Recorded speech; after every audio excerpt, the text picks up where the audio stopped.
నమస్తే, welcome to స్వతంత్ర news. నేను ప్రియా శర్మ. బులెటిన్ల ముందుగా హెడ్లైన్స్ చూద్దాం. కాసేపట్లో ఢిల్లీలో కాంగ్రెస్ సెంట్రల్ ఎలక్షన్ సమావేశం. తెలంగాణ సహా 4 రాష్ట్రాల్లో అభ్యర్థులపై చర్చ.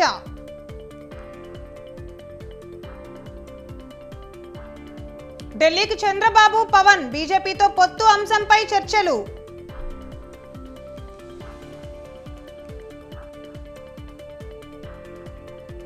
జగన్లా చొక్కాలు మడత పెట్టను, వైసీపీలో ఎమ్మెల్యేలకు గౌరవం లేదన్న పవన్.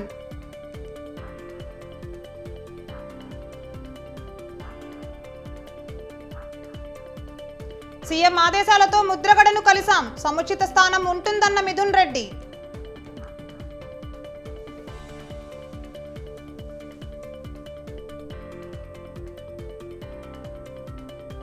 కాంగ్రెస్ తప్పుడు హామీలతో అధికారంలోకి వచ్చింది, రేవంత్ రెడ్డిపై Kadiyam fire.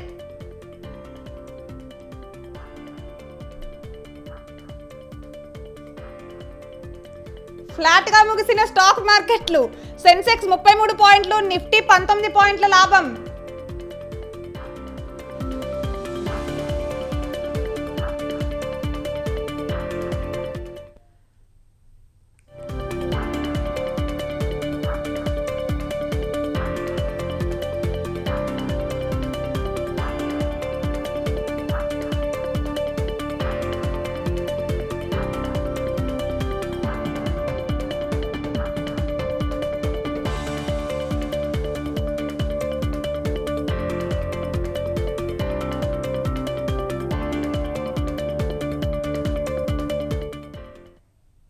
Right, breaking news చూస్తున్నాం. కాసేపట్లో కాంగ్రెస్ కేంద్ర ఎన్నికల కమిటీ సమావేశం కానుంది. ఈ సమావేశంలో అభ్యర్థుల పేర్లను ఖరారు చేసే అవకాశం కూడా ఉంది. సమావేశంలో పలు రాష్ట్రాల్లో అభ్యర్థులను ఖరారు చేయనున్నారు. ఒక్కో లోక్సభ స్థానానికి 2 నుంచి 4 పేర్లను ప్యానెల్ సిద్ధం చేసినట్లు విశ్వసనీయ వర్గాల సమాచారం. ఈ సమావేశానికి కాంగ్రెస్ జాతీయ అధ్యక్షుడు మల్లికార్జున్ ఖర్గే, సోనియా గాంధీ, రాహుల్ గాంధీ సహా పలువురు నేతలు హాజరు కానున్నారు. రాహుల్ గాంధీ అమేధీ, వాయనాడ్ నుండి పోటీ చేయనున్నట్లు తెలుస్తోంది. రాయ్బరేలీ నుండి ప్రియాంక గాంధీ వాద్రా అభ్యర్థిత్వంపై ఊహాగానాలు ఎక్కువగా ఉన్నాయి. సమావేశానికి రేవంత్ రెడ్డి కూడా హాజరు కానున్నారు. 9 లోక్సభ స్థానాలకు అభ్యర్థి ఖరారు చేయనున్నారు.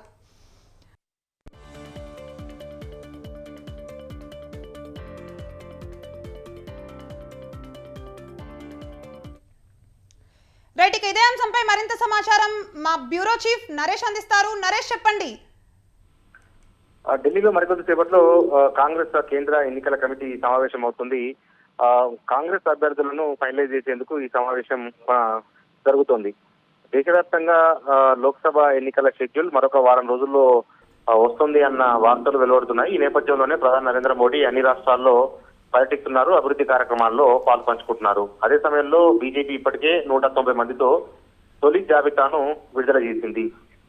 ఇటువంటి పరిస్థితుల్లో కాంగ్రెస్ అప్రమత్తమైంది. అందులో భాగంగా ఈ రోజు రేపు ఈ 2 రోజుల్లో కనీసం ఒక 150 నుంచి 200 స్థానాల వరకు అభ్యర్థులను ప్రకటించాలి అని కాంగ్రెస్ పార్టీ నిర్ణయించుకుంది. ఈ పరిస్థితుల్లో మరికొద్ది సేపట్లో ఢిల్లీ వేదికగా రాష్ట్రాల వారీగా సమీక్షలు నిర్వహించి అభ్యర్థుల పేర్లను కాంగ్రెస్ ఖరారు చేసే ఎజెండాతో సిఈసి భేటీ అవుతుంది. ఇక తెలంగాణ విషయానికి వస్తే 10 పార్లమెంట్ నియోజకవర్గాల్లో అభ్యర్థుల పేర్లు దాదాపు ఖరారైపోయాయి. హరీష్ చౌదరి నేతృత్వంలోని స్క్రీనింగ్ కమిటీ 10 పేర్లను ఫైనలైజ్ చేసింది. ఆ 10 పేర్లు కాకుండా మిగిలిన 7 స్థానాల్లో కూడా అభ్యర్థుల మధ్య, పార్టీ సీనియర్ల మధ్య ఏకాభిప్రాయం కుదరలేదు. ఆయా నియోజకవర్గాల్లో 2 బలమైన నేతలు పోటీ పడుతున్న పరిస్థితుల్లో ఒకరికి టికెట్ ఇస్తే మరొకరు నొచ్చుకునే అవకాశం ఉంటుంది. కాబట్టి టికెట్ దక్కని నేతలను ముందే పిలిచి బుజ్జగించి వాళ్ళకు తగిన గౌరవాన్ని, పదవిని కట్టబెట్టడం ద్వారా వాళ్ళను బుజ్జగించిన తర్వాత అభ్యర్థులు ప్రకటించే ఉద్దేశంతో కాంగ్రెస్ పార్టీ ఉంది. తెలంగాణ నుంచి కనీసం 10 మంది పేర్లతో దేశవ్యాప్తంగా 150 నుంచి 200 పేర్లతో కాంగ్రెస్ పార్టీ అభ్యర్థుల జాబితా ఈ రోజు రాత్రికి కానీ రేపు ఉదయానికి కానీ వెలువడే అవకాశాలు ఉన్నాయి. దానికి సంబంధించి సిఈసి పేజ్ లో మరోసారి చర్చించి ఈ జాబితాను విడుదల చేస్తారు. Right, thank you for the updates Naresh.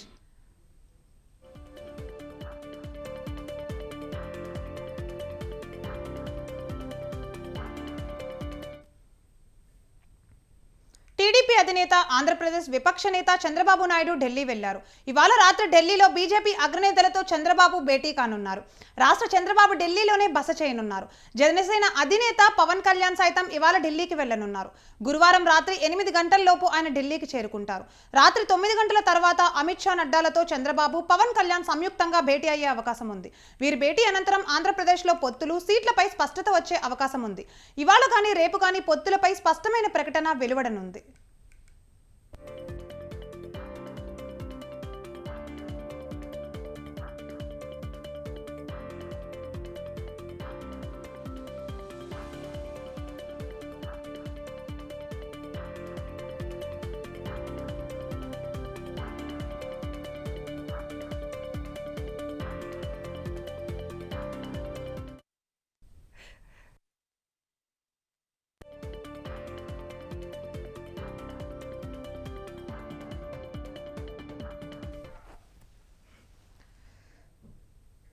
ముఖ్యమంత్రి, మంత్రులు తమ చేతకానితనాన్ని కప్పిపుచ్చుకునేందుకు శరద పదజాలాన్ని ప్రయోగిస్తున్నారని బీజేపీ నేత బూరా నర్సయ్య గౌడ్ ఆరోపించారు. కేసీఆర్ కంటే తాము తక్కువ కాదని ఇష్టం వచ్చినట్లు మాట్లాడుతున్నారని ఎద్దేవా చేశారు.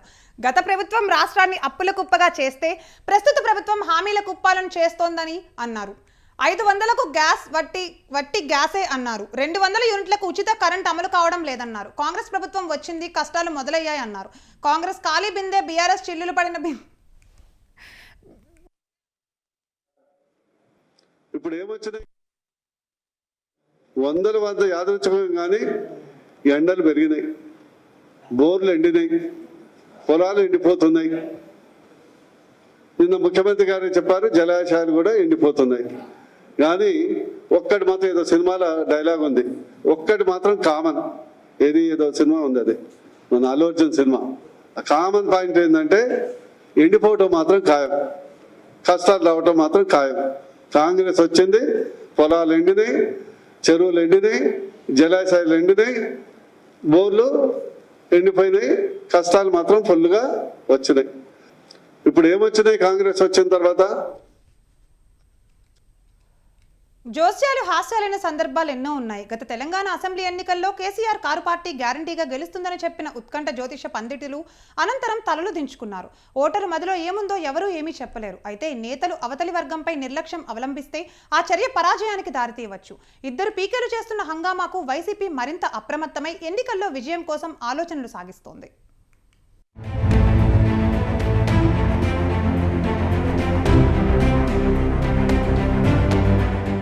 ఇద్దరు పీకేల వ్యాఖ్యానాలు వైసీపీని మరింత అప్రమత్తం చేసేలా ఉంటున్నాయి.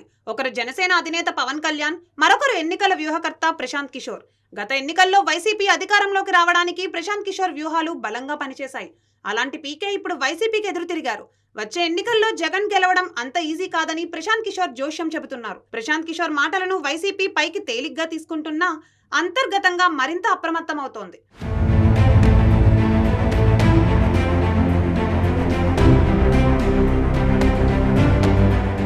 2019 ఎన్నికల్లో వైసీపీ అధికారంలోకి వచ్చింది. ఆ పార్టీ అధికారంలోకి రావడానికి అధినేత పడిన శ్రమ అంతా ఇంత కాదు అనే విషయం అందరికీ తెలిసిందే. తాను ఎండల్లో ఉక్కబోతల్లో 1000 కిలోమీటర్ల మేర పాదయాత్ర చేసి అటు విపక్షాలతోనూ పోరాటం సల్పి కొమ్ములు తిరిగిన పార్టీలను కొత్తగా పెట్టిన పార్టీతో ఢీకొని ఎన్నికల్లో అపూర్వ విజయం సాధించారు. మండు టెండల్లో పడిన శ్రమ అధినేతది కాగా ఫ్యాను గాలి కింద హాయిగా సేద తీరిన ఎందరో నేతలు ఇప్పుడు ఆ యువనేత వైఖరిని తప్పు పడుతున్నారు. వంకలు వెతికి విమర్శలు గుప్పించి పార్టీకి దూరం అవుతున్నారు. ఇదెంతవరకు సబబు అని కొందరు అసలు సిసలు వైసీపీ నేతలు ప్రశ్నిస్తున్నారు.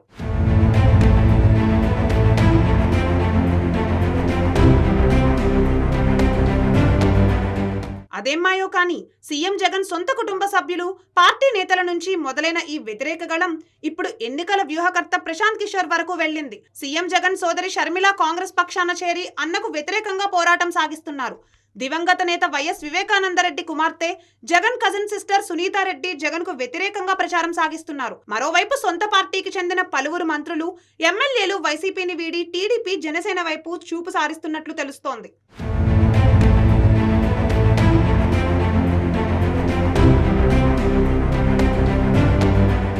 అధికారంలో ఉన్న ఏ పార్టీ అయినా ఇచ్చిన అన్ని హామీలు నెరవేర్చలేదు. ఎన్నికల సమయంలో అధికారంలోకి రావడానికి ఆవేశపూరిత ఉపన్యాసాలు, ఉత్సాహపూరిత హామీలు ఇచ్చేస్తూ ఉంటారు. అవి అమలు చేసే సమయానికి బ్యాలెన్స్ షీట్ బెంబేలెత్తిస్తుంది. ఆస్తులు, అప్పులు అన్నీ బేరీజ్ వేసుకొని పథకాలు అమలు చేయాల్సి ఉంటుంది. ఇచ్చిన హామీలు నెరవేర్చాల్సి ఉంటుంది. ఈ కారణంగా సాధారణంగా అధికారంలో ఉన్న పార్టీకి కొంత ప్రతికూలం ఉంటుంది. అయితే అంతవరకు ఎన్నో పదవులు అనుభవించిన నేతలు పార్టీతోనూ అధిష్టానంతోనూ అకారణ కలహాలకు దిగి పార్టీని వీడుతున్నారని వార్తలు వస్తున్నాయి.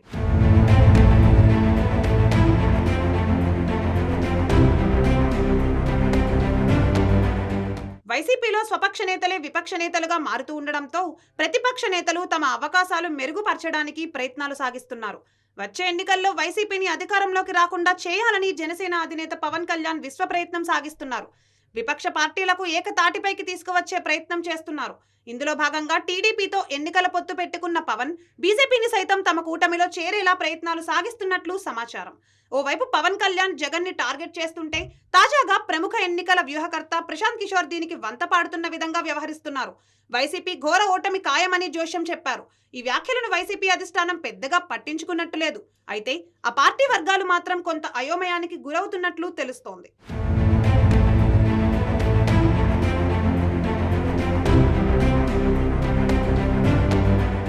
వైసీపీకి 2016 నుంచి 3 ఏళ్ల పాటు ప్రశాంత్ కిషోర్ ఎన్నికల వ్యూహాలను అందించారు. వైసీపీ అధికారంలోకి రావడం వెనుక ప్రశాంత్ కిషోర్ వ్యూహాలు కారణమని వైసీపీ సైతం విశ్వసించింది. అప్పటి తెలుగుదేశ ప్రభుత్వ వైఫల్యాలను ప్రజల్లోకి తీసుకువెళ్లడంలో ప్రశాంత్ కిషోర్ తనదైన స్టైల్లో క్యాంపెయిన్ చేశారు. అదే సమయంలో వైసీపీని అధికారంలోకి తీసుకురావడానికి ఉన్న మార్గాలను అన్వేషించి వాటిని జగన్ చేత అమలు చేయించారు. ప్రశాంత్ కిషోర్ వ్యూహాలతో టీడీపీ ప్రభుత్వం ఓడిపోవడం, వైసీపీ అధికారంలోకి రావడం చకచకా జరిగిపోయాయి. అయితే 2019 ఎన్నికల అనంతరం వైసీపీకి ప్రశాంత్ కిషోర్ దూరంగా ఉంటూ వస్తున్నారు.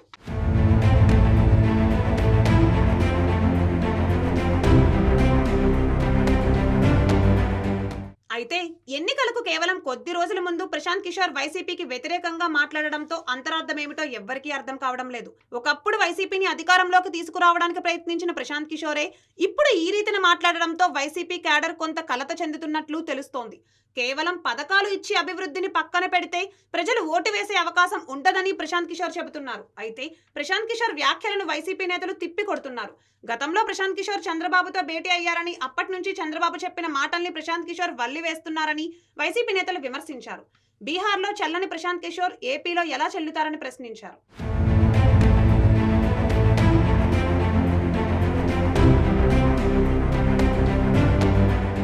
మొత్తం మీద ఎన్నికల ముందు ప్రశాంత్ కిషోర్ వ్యాఖ్యలు వైసీపీని అయోమయానికి గురిచేశాయి. అయితే ఈ వ్యాఖ్యల ప్రభావం వచ్చే ఎన్నికల్లో ఏ మేరకు పనిచేస్తుందో చూడాలి. ఏ నిమిషానికి ఏం జరుగుతుందో ఎవరు ఊహించగలరు? విధి విధానాన్ని ఎవరు తప్పించగలరు? ఓటర్ మహాశయులు ఏం తీర్పు ఏ విధంగా ఉంటుందో ఎవరికి ఎరుక? లోగుట్టు పెరుమాళ్లకెరుక.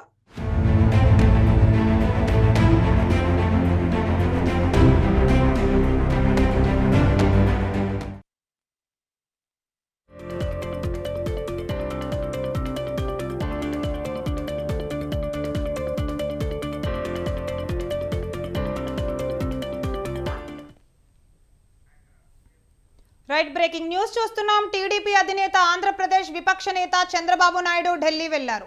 ఇవాళ రాత్రి ఢిల్లీలో బీజేపీ అగ్రనేతలతో చంద్రబాబు భేటీ కానున్నారు. రాత్రి చంద్రబాబు ఢిల్లీలోనే బస చేయనున్నారు. జనసేన అధినేత పవన్ కళ్యాణ్ సైతం ఇవాళ ఢిల్లీకి వెళ్లనున్నారు. గురువారం రాత్రి 8 గంటల లోపు ఆయన ఢిల్లీకి చేరుకుంటారు. రాత్రి 9 గంటల తర్వాత అమిత్ షా, నడ్డాలతో చంద్రబాబు, పవన్ కళ్యాణ్ సంయుక్తంగా భేటీ అయ్యే అవకాశం ఉంది.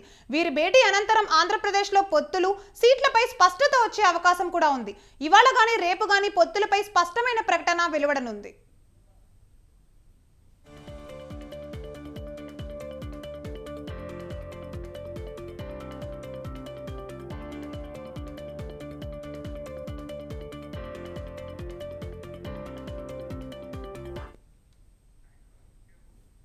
రైట్, ఇక ఇదే అంశంపై మరింత సమాచారం మా ప్రతినిధి సంతోష్ లైవ్ లో అందిస్తారు. Santosh, over to you. Thank you.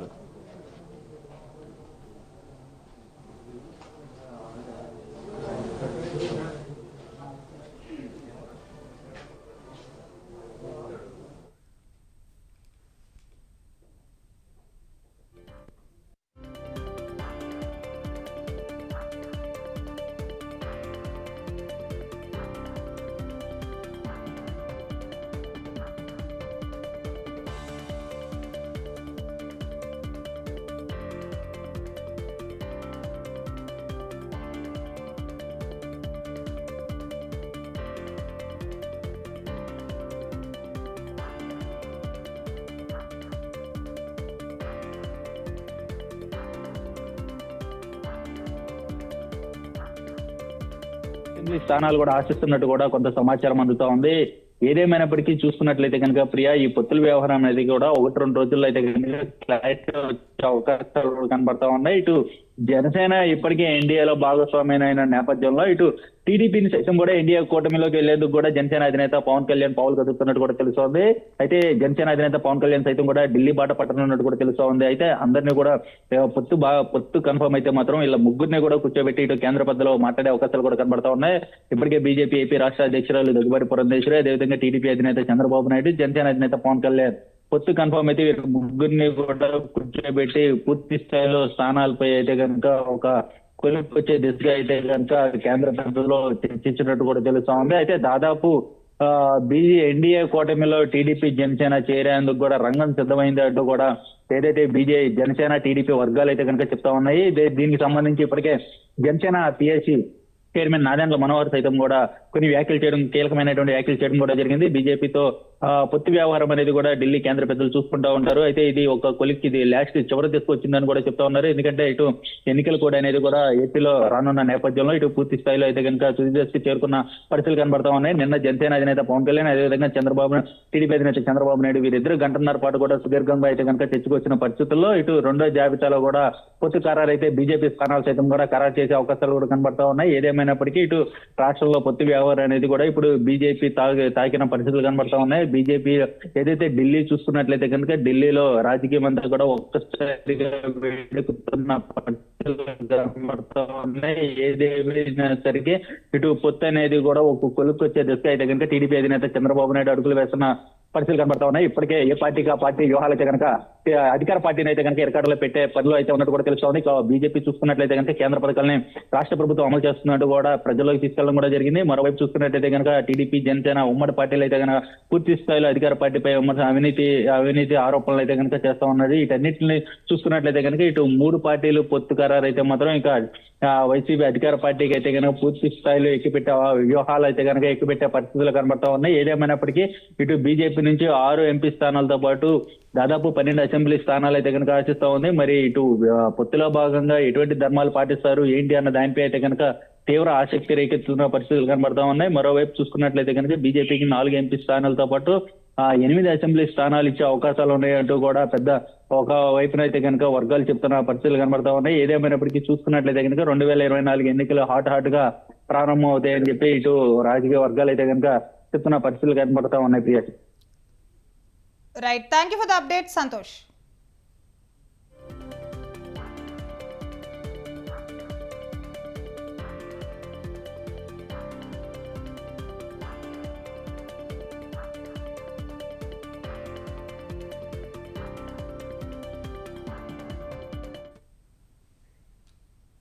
గ్రామాల సమగ్ర అభివృద్ధికి సీఎం జగన్ కృషి చేస్తున్నారని అన్నారు అవనిగడ్డ ఎమ్మెల్యే సింహాద్రి రమేష్ బాబు.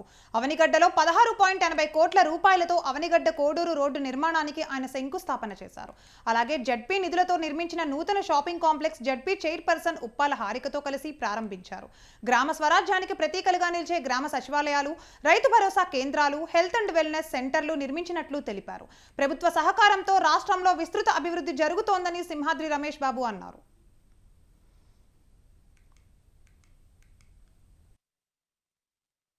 రమేష్ గారి ఆధ్వర్యంలో, అలాగే ఇక్కడ స్థానిక నాయకులందరి ఆధ్వర్యంలో, మా డిఈ గారు అలాగే ఆఫీసర్స్ అందరి సహకారంతో ఈరోజు మహిళా సాధికార భవనాన్ని ఘనంగా ప్రారంభోత్సవం చేసుకోవడం జరిగింది. ఉమెన్స్ డేకి ఒక రోజు ముందు ఇది ఓపెన్ చేసుకోవడం మాకు చాలా సంతోషంగా ఉంది. 9 నెలల వ్యవధిలోనే శంకుస్థాపన చేసిన 9 నెలల వ్యవధిలోనే ఈరోజు మేము ప్రారంభోత్సవం చేసుకోవడం మాకు చాలా సంతోషంగా ఉంది. అది కూడా మహిళల పేరిట మేము ఈ షాప్స్ అన్నిటిని కూడా ఓపెన్ ఆక్షన్ పెట్టి ఇవ్వడం జరుగుతుంది. కాబట్టి మహిళలు వాటిని ఉపయోగించుకుని వారి కాళ్ళపై వారు నిలబడాలనే ఉద్దేశంతోనే మేము ఈ షాపింగ్ కాంప్లెక్స్ అనేది ఓపెన్ చేయడం జరుగుతుంది. ఇదంతా కూడా స్థానిక శాసనసభ్యుల సహకారంతో మాకు అన్నిటికీ అండదండగా ఉండే మా అన్న సింహాద్రి రమేష్ బాబు గారి ఆధ్వర్యంలో జరగడం నాకు చాలా సంతోషంగా ఉంది. ఇది ఇచ్చిన జగన్మోహన్ రెడ్డి గారికి ఆయనకి పాదాభివందనం. ఎందుకంటే ఇంత కష్టాల్లో కూడా మన ఎమ్మెల్యే గారు రమేష్ గారు తిరగటం మూలంగా ఇది చేయాల్సిన అవసరం ఉందని చెప్పి గమనించి గుర్తించుకుని ఎంత కష్టమైనా సరే ఫైల్ని చాలా స్పీడ్గా నడిపించినందుకు రమేష్ గారికి ఒక పెద్ద పదవి ఇచ్చారు సీఎంఓ ఆఫీసులో. ఏ ఎమ్మెల్యే ఏదైనా వచ్చి పని అడుగుతుంటే మీకు త్వరగా ఏ అవకాశం తెలవాలంటే సింహాద్రి రమేష్ గారు అవనిగడ్డ ఎమ్మెల్యే గారిని అడగండి, ఆయన చెబుతాడు ఆయన ఫైల్ కోసం ఏ విధంగా తిరిగాడు ఏంటనేది. అలా చెప్పినందుకు ఆ రోజు నేను నిజంగానే ఆనందపడ్డాను. ఆ శ్రమకే ఒక మాట ఫలితం దక్కింది. దాంతోపాటు రోడ్డు పూర్తవుతుందని పెద్ద ఫలితం దక్కిందని చెప్పి జగన్మోహన్ రెడ్డి గారికి ధన్యవాదాలు చెప్తూ భూలోక కైలాసంగా అలరారుతున్న శ్రీశైలం క్షేత్రం జనసంద్రంగా మారింది. మహాశివరాత్రి రోజున స్వామివారి కళ్యాణ మహోత్సవం తిలకించేందుకు వివిధ రాష్ట్రాల నుంచి లక్షలాదిగా భక్తులు తరలి వస్తున్నారు. ఇప్పటికే శ్రీశైలం పురవీధులన్నీ శివనామస్మరణతో మారుమోగుతున్నాయి. శ్రీశైలంలో మహాశివరాత్రి బ్రహ్మోత్సవాల్లో అతి ముఖ్యమైన లింగోద్భవ కాల మహాన్యాసపూర్వక ఏకాదశ రుద్రాభిషేకం పాగాలంకరణ తిలకించాలనే భక్తి తత్పరతో అడుగులన్నీ ఆదిభిక్షు వైపు వేస్తున్నారు. 2 తెలుగు రాష్ట్రాల నుంచే కాక ఇతర రాష్ట్రాల నుంచి భక్తులు భారీగా శ్రీశైల మల్లన్న క్షేత్రానికి చేరుకుంటున్నారు.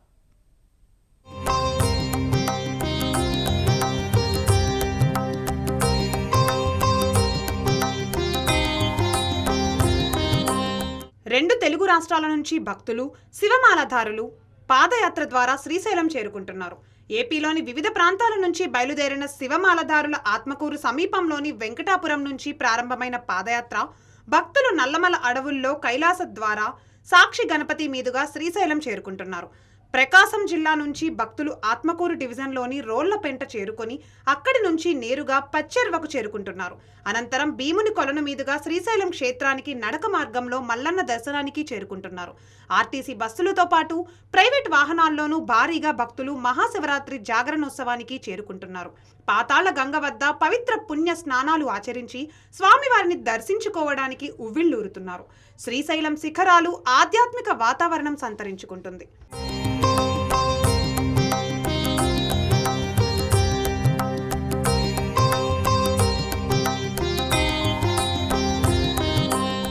శ్రీశైలంలో ప్రస్తుతం భక్తుల రద్దీని దృష్టిలో ఉంచుకొని భక్తులందరికీ స్వామివారి దర్శనం కల్పించాలి అన్న లక్ష్యంతో అలంకార దర్శనం ద్వారా స్వామిని దర్శించుకునే ఏర్పాట్లు చేశారు. గత ఏడాది క్యూ లైన్ల ద్వారా 8.57 లక్షల మంది భక్తులు మల్లన్నను దర్శించుకున్నారు. ఈ మహాశివరాత్రికి దాదాపు 10 లక్షల మంది భక్తులు శ్రీశైలం మల్లన్నను దర్శించుకునే వీలుందని అంచనా.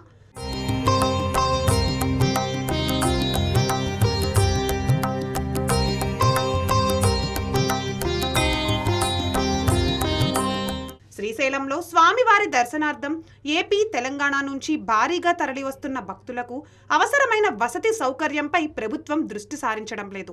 ప్రధానంగా ప్రైవేట్ సత్రాలు, దేవస్థానం గదులు అన్నీ కలిపి మొత్తం 4560 గదులు అందుబాటులో ఉండగా దీంట్లో 30% గదులు శివరాత్రి ఏర్పాట్ల పర్యవేక్షణకు వచ్చే అధికార సిబ్బందితో పాటు పోలీసులకు కేటాయిస్తారు. ప్రధానంగా శివరాత్రి పర్వదినాన భక్తులకు గదులు, డార్మటరీలు, షెడ్లు, చెట్ల నీడన పార్కుల్లో, సత్రాల ఆవరణల్లోనూ సేద తీరాల్సిన పరిస్థితి ఎదురైంది. ప్రధానంగా నిరుపేద భక్తులకు శివరాత్రి పర్వదినాన గదులు దొరకడం అనేది కలగా మిగిలిపోతుంది. వీఐపీలకు రూమ్ల కొరత లేకున్నా సామాన్యునికి మాత్రం శ్రీశైలం శివరాత్రి రోజున వసతి సౌకర్యం కల్పించేందుకు ఇంకా ఎన్ని సంవత్సరాలు పడుతుందో అని భక్తులు ఆవేదన వ్యక్తం చేస్తున్నారు. ఇక్కడ నుండి మనకు పెద్ద చెరువు పోయే మార్గం చాలా ఎక్కువ మార్గం అనమాట. ఈ మధ్యలో కూడా మనకు నీటి వసతి కొంచెం ఇబ్బందికరంగా ఉంది. అదొకటి చేస్తే భక్తులకు ఇంకా బాగుంటుంది. చేస్తున్నారు అక్కడక్కడ అన్నదానము అవి ఇవి ఉంటున్నా కూడా ఈ మనకు నీటి వసతి అనేది చాలా ఈ ఎండాకాలంలో తప్పక ఉండవలసినటువంటిది. అది చేస్తే ఈ ప్రయాణికులకు ఇబ్బంది కలగకుండా బాగుంటుంది. ఇటు ప్రభుత్వం కానీ, దాతలు కానీ, ఇంకా ఎవరైనా ముందుకు వచ్చే వాళ్ళు ఆ వైపుగా దృష్టి పెడితే అది ఇంకా బాగుంటుంది. శ్రీశైలంలో మహాశివరాత్రి పర్వదినాన ఉదయం చండీశ్వర పూజ, మండపారాధన, కలశార్చన, పంచావరణ అర్చనలు, జపానుష్ఠానాలు, రుద్ర పారాయణలు, అనంతరం రుద్రహోమం, చండీ హోమం, సాయంకాలం ప్రభోత్సవం, 10 గంటలకు లింగోద్భవ కాల మహాన్యాస పూర్వక ఏకాదశ రుద్రాభిషేకం, పాగాలంకరణ, అనంతరం రాత్రి 12 గంటలకు కళ్యాణోత్సవం నిర్వహిస్తారు. ప్రధానంగా రాత్రి జరిగే పాగ అలంకరణతో పాటు శివ పార్వతుల కళ్యాణం తిలకించేందుకు భక్తులు ఇప్పటికే భారీ సంఖ్యలో శ్రీశైలం చేరుకున్నారు. శివ పార్వతుల కళ్యాణాన్ని తిలకించేందుకే భక్తులు అధిక సంఖ్యలో తరలి వస్తారు. సాంప్రదాయబద్ధంగా వరునికి కళ్యాణ సమయంలో వరుని తలపాగా ఏర్పాటు ఎలా చేస్తారో అదేవిధంగా నవనందులకు పాగా అలంకరణకు చేసే భాగ్యం ప్రకాశం జిల్లాకు చెందిన పృథ్వీ వెంకటేశ్వర్ల కుటుంబానికే దక్కింది. వెంకటేశ్వర్లు ఎంతో నియమ నిష్టలతో 3 నెలల పాటు పాగా తయారు చేసి శ్రీశైలానికి తీసుకువస్తారు. ప్రధాన గర్భాలయం పైన ఉన్న నవనందులకు పాగా అలంకరణ సేవ సందర్భంగా వెంకటేశ్వర్లు దిగంబరంగా నవనందులకు పాగను చుట్టడం జరుగుతుంది. దాదాపుగా 30 నిమిషాల పాటు జరిగే ఈ కార్యక్రమం ముగిసే వరకు విద్యుత్ సరఫరాను నిలిపివేస్తారు. ఈ కార్యక్రమం అనంతరం స్వామివారి కళ్యాణాన్ని నిర్వహిస్తారు. అనంతరం స్వామివారిని దర్శించుకునేందుకు భక్తులు భారీగా చేరుకుంటారు. స్వామివారిని దర్శించుకున్న భక్తులకు దేవస్థానం అధికారులు 30 లక్షల లడ్డూ ప్రసాదాలను తయారు చేసి భక్తులకు విక్రయిస్తున్నారు. 1,50,000 మంది పైగా భక్తులు వచ్చే అవకాశం ఉంది కాబట్టి భక్తులకు ఎలాంటి అసౌకర్యం కలగకూడదు అనేటటువంటి దృష్టితోటి సకల సౌకర్యాలు కూడా మనం కల్పించుకోవడం అనేది జరుగుతోంది. ముందుగానే గత 2 నెలల నుంచి కూడా ఈ ఉత్సవ ఏర్పాట్లు అనేది చేస్తున్నాము. ఉపదీక్ష చేసేటటువంటి ఇరువురు స్వాములకి ప్రత్యేకమైన క్యూ లైన్ ఏర్పాటు చేయడం, 5వ తారీఖు వరకు కూడా స్పర్శ దర్శనాలు కేవలం శివదీక్ష స్వాములకి మాత్రం ఉంటాయి. ఇవి 11 రోజుల పాటు ఎలాంటి అర్జిత సేవలు, స్పర్శ దర్శనాలు కూడా ఉండవు. ఇవన్నీ కూడా భక్తులు గమనించవలసిందిగా కోరుతున్నాము. అలాగే ఈ క్షేత్రానికి సంబంధించి భక్తుల యొక్క రద్దీని దృష్టిలో పెట్టుకుని గత సంవత్సరం కంటే అధికంగా మనం సేవల సౌకర్యాలు కల్పించడం అనేది జరుగుతోంది. శివరాత్రి సందర్భంగా పాతాళ గంగలో ఈసారి నీటి మట్టం తగ్గిపోవడంతో భక్తులకు ప్రత్యామ్నాయంగా షవర్లను ఏర్పాటు చేశారు. ప్రధానంగా శ్రీశైలంకు వచ్చే భక్తుల్లో 50% మంది పాతాళ గంగ స్నానానికే మొగ్గు చూపుతారు. ఈసారి ప్రాజెక్టు పూర్తి స్థాయి నీటి మట్టానికి చేరకపోవడంతో విద్యుత్ ఉత్పత్తి పేరుతో ఎడమగట్టు విద్యుత్ కేంద్రం మొదటి నుంచి విద్యుత్ ఉత్పత్తి చేయడంతో ఉన్న కాస్త నీరు దిగువకు సాగర్ జలాశయానికి విడుదల చేశారు. దీంతో ఈసారి శ్రీశైలం వచ్చిన భక్తులకు పాతాళ గంగ వద్ద నీటి మట్టం పూర్తిగా తగ్గిపోవడంతో గట్టుపైనే స్నానఘట్టాలు ఏర్పాటు చేశారు.